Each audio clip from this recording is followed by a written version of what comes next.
The sports entertainment world could only brace for impact as Savage and Hogan battled, and when it was over, a common Wrestlemania sight was seen. Hulk Hogan celebrating in the ring with the WWE Championship back in his possession. And as the 1980s gave way to the 90s, around the world there was a real sense of looking for the next big thing. The newest, the coolest, the fastest, the strongest, anything to show where the future was. This was also the case in WWE. Amongst the members of the WWE Universe, many saw the Ultimate Warrior as the heir apparent to the throne that Hulk Hogan had occupied for 6 years. The untamed superstar appeared capable of matching Hogan's strength and had dominated all other opponents. Even that loss we relived at Wrestlemania 5 against Rick Rude, yeah, he avenged that just a few months later at SummerSlam, regaining the Intercontinental Championship in the process. But this talk all seemed like fantasy, only existing as a dream match. Hogan and Warrior weren't enemies, and for either of them to turn against the other would run against the strict codes of honor to which both men claimed to adhere. All of that changed in the 1990 Royal Rumble match. It was brief, but for a moment the only two men in the ring were, you guessed it, Hulk Hogan and the Ultimate Warrior. The crowd went nuts, and these two stared at each other for a minute before circling up. Two running tackles led nowhere, and then a double clothesline floored both men, ending things before they could really get started between the two. That small taste, though, was all the world of sports entertainment needed to know that they wanted more. Even more interesting, it would be Hulk Hogan who would challenge the Ultimate Warrior to a contest at WrestleMania 6. Ultimate Warrior, me and my Hulkamaniacs put the championship on the line. Hogan openly stated that he needed to know which power was truly the strongest in WWE, his or that of the Warrior. Adding to the stakes was the stipulation that both the WWE and Intercontinental Championships would be up for grabs, leaving the winner with supreme claim to lead WWE into the next decade. All right, now it's your turn to try and shock all the little Hulkamaniacs out there and try to beat Hogan at WrestleMania 6. Can you harness the power of the Ultimate Warrior? There's only one way to find out.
Seeing Hogan struggle like this wasn't something the WWE Universe was used to.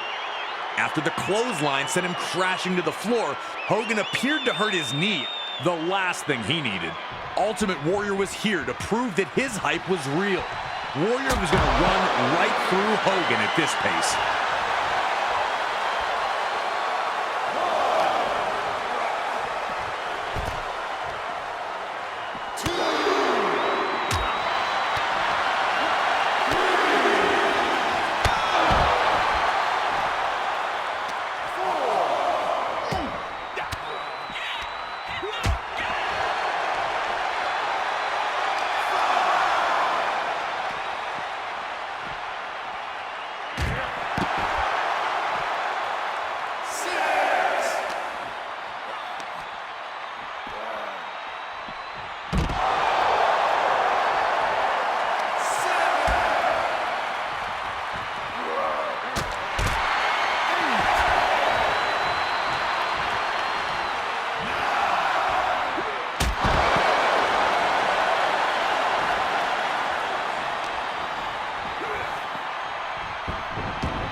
dominant superstar, getting to his feet while Hogan stays down.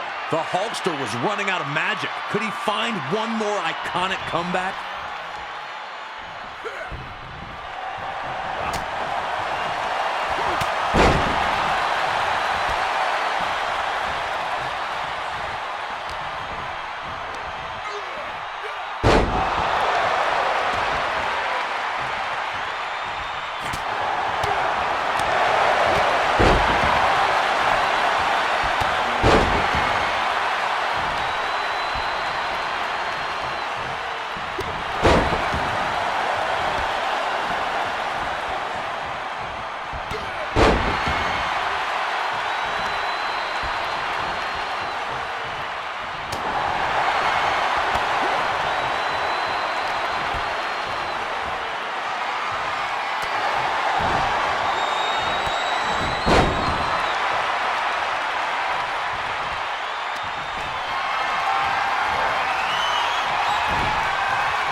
Hogan had been out-muscled by opponents before, but they were usually 7 feet tall or 400-plus pounds. The referee gets flattened, and now there's no one to count falls.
As Warrior lifted Hogan up, things were looking perilous for the Hulkster. Crashes hard to the mat. Now it was just up to the Ultimate Warrior to fulfill his destiny. Could he defeat Hulk Hogan?